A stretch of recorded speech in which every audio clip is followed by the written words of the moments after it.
Շնորհակալ եմ։ Սիրելի հայրենակիցներ, բոլորիցս շնորհակալ ենք։ Շնորհակալ ենք, որ այսօր եկել եք կենտրոնական ընտրական հանձնաժողովի դիմաց, որպեսզի պաշտպանենք Հայաստանի քաղաքացու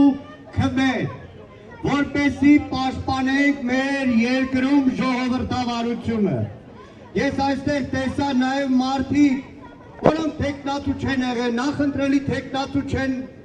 ունեցել, բայց այսօր հատուկ եկել են, որ ոչ ասել Նիկոլի քվեագողությանը, ոչ ասել են բոլոր կեղծիքներին, առիթից օգտվելով, դիմում եմ կենտրոնական ընտրական հանձնաժողովի անդամների, դիմում եմ բոլոր իրավապահներին, են բոլոր զինվորականների, աստող 9 տարվա ընթացքում ցանկացած հարցում Նիկոլը որևէ հանցանք կատարելուց միշտ փորձել է հանցակիցներ գտնի,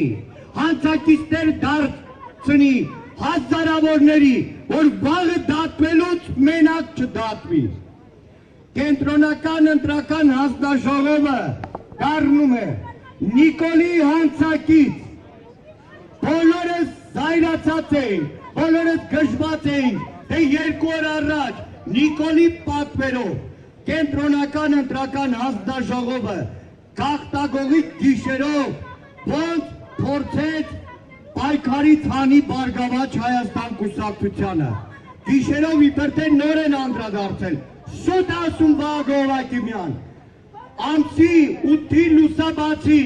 3:30 այդ բողոքը, որ ուրբաթ օրը քննում էին, արդեն կենտրոնականում էր, բա մի շաբաթ ինչի ձայն չէին անում, թե երբ որ Նիկոլը գժվեց, տեսնելով որ բարգավաճ Հայաստանն ասում է խորհրդարան, տվեց իր նախկին լրագրողին, ծեծ կերած լրագրողին հանձնարարություն։ Այսօր Նիկոլը մեղսակից է դարձնում, այստեղից ասում եմ, ռազմական ոստիկանության, զինկոմիսարիատներ, ձեզ ընտրություններից հետո մի քանի հազար մարդու Հայաստանից ելքի արգելք կա, չեն թողնում մեր քաղաքացիները, որպեսզի կարողանան դուրս գալ Հայաստանից, որովհետև իրանց համար 25 օրյա վարժական համակը, բանակում ծառայելը, էդի համարում են պատիժ։ Մեր նախընտրական շտաբը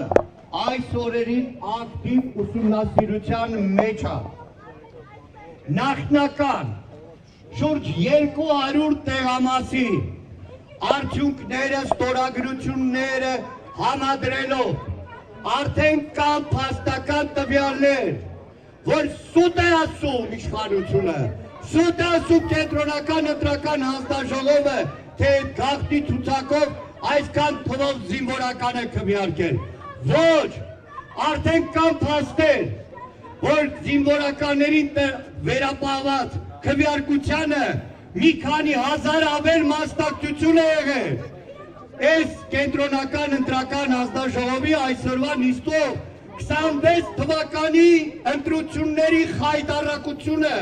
դրա քննությունը չի վերջանալու։ Մի օր այն բոլոր պատիժները, բոլոր մեղադրանքները, որ այս տարիներին հավաքվել է Նիկոլի դեմ, ավելանալու է նաև 26 թվի ընտրությունները, որը միայն քարոզարշավով չէ, ամիսներ շարունակ այս իշխանությունը պետական բյուջեի հաշվին կաշառք բաժանեց, շուրջ 650,000, 10,000 դրամով թոշակառուներին, էլեկտրամոբիլների վարորդներին, բիզնեսմեններին շարունակում է կաշառք բաժանել։ Համատարած ամենամեծ կաշառքը, որ երբևէ տեսել է Հայաստանի ընտրական կյանքը, եղել է այս իշխանությունը, եղել է Նիկոլ Փաշինյանը։ Դեռ կենտրոնական ընտրական հանձնաժողովը ունի ժամանակ մտածելու, չի անդուրժելու մեր ժողովուրդը քողացած քվեով, որպեսզի անարդար օրենսդիր իշխանություն ձևավորվի։ Եվ այն բոլոր պահանջները, որ ներկայացնում են այսօր, տարբեր ընդդիմադիր կուսակցությունների իրավաբաններ կենտրոնական ընտրական հանձնաժողովում պետք է ընդունվեն կենտրոնական ընտրական հանձնաժողովի կողմից։ Պետք է ընդունվեն, որովհետև դա ժողովրդի քվեն է, ժողովրդի կամքն է, ժողովրդի ասածն է,